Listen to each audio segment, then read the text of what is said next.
Sa kanilang mga kamay at gunting, nakasalalay ang kagandahan at kagwapuhan ng kanilang mga kliyente. Mga dekalibreng hairstylist, hindi basta-basta, lalo pat ang kanilang mga ginugupitan, puro mga sikat. Isa si Alona sa mga dinarayong hairstylist sa salon na ito sa Libis, Quezon City. Hindi raw bababa sa 16 na customer ang nagugupitan niya kada araw. Karamihan daw ng kanyang mga kliyente, mga sikat sa lipunan.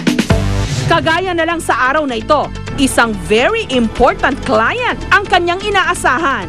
Walang iba kundi ang dating Pangulo ng Republika ng Pilipinas na ngayon Congresswoman Gloria Macapagal Arroyo. Si Alona lang naman ang nag-ayos ng pinaka-latest na hairstyle ng dating presidente. Nagumulat sa lahat na pinag-usapan nitong nakaraang linggo. Ang dati kasing simple na hairstyle ni Congresswoman Arroyo, bahagyang umikli pero kinulot.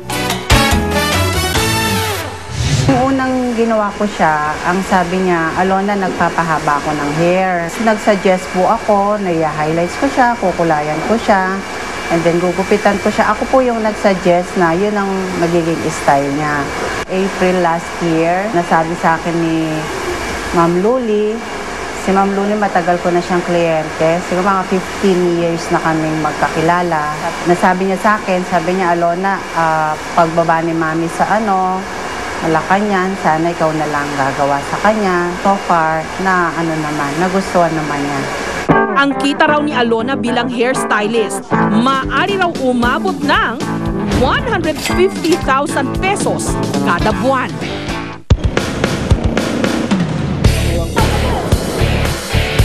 Ang barbero namang si Arman, tuwing gugupitan daw niya ang kanyang pound for pound na kliyente, kakaibang laban daw ang kanyang hinaharap. Kailangan kasing masiguro niyang babagay ang kanyang gupit dito, lalo pat ang kanyang numero unong kliyente, isang sports icon at politiko. Si Arman ang trusted na barbero ng pambansang kamao at sarangani Congressman Manny Pacquiao. Si Sir Manny, hindi yan siya masilan sa hairstyle kasi ako mismo gumagawa ng new look at new fashion na bagay sa kanya. Kasi alam mo naman si Sir Manny na kung gaano siya ka-famous na tao, sinasabay ko lang din yung mga 2004, nung nag-umpisa niyang makasparring sa gupitan si Pacman. Siya raw mismo ang pumipili ng babagay na gupit kay Manny na ibinabase raw niya sa uso. Higit sa lahat, kung anong gupit magmumukhang bata ang pambansang kamao. Yung buhok niya may nakabalot na shower cap. So, gina-hairspa ko siya kasi gusto niyang mag-relax. Then, gusto niyang ma-treat din yung scalp niya siguro. Ngayon naman, ang gupit ni Pacquiao may hawig daw sa hairstyle ng kanyang idolo na si Bruce Lee. Napakahalaga raw ng papel ng hairstylist para magkaroon ng iba't ibang look at napapanahong estilo ng buhok ang kanilang mga kliyente, lalo na ang mga celebrity. Itong this part to, ito kasi yung hindi ko mo connect. Kasi isa sa madalas nilang takbuhan, ang hairstylist to the stars na si Jing Moniz. Sa hapong naroon sa salon ni Jing ang aming team, natsyempuhan namin si Chris Aquino at si Heart Evangelista.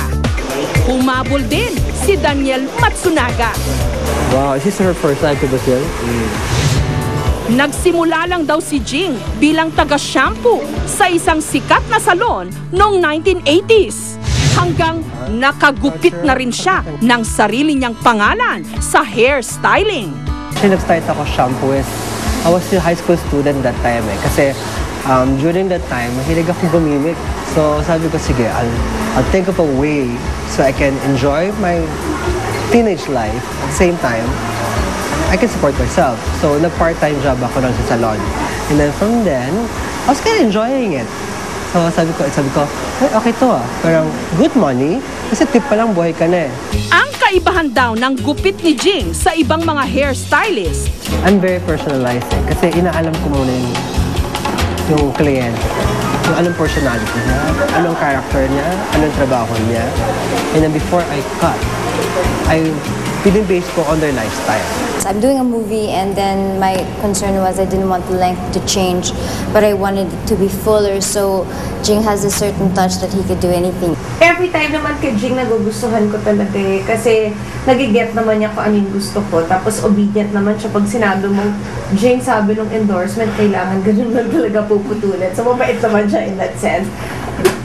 What I've been going to Jing regularly for 1 year. As in talagang regular. As in twice a month nandito talaga ako for treatment and everything. And maalaga siya, mabait siya. At naramdaman ko naman magandang tubo ng buhok ko. Susunod, Mother Ricky, meron daw kayong rare eye disease?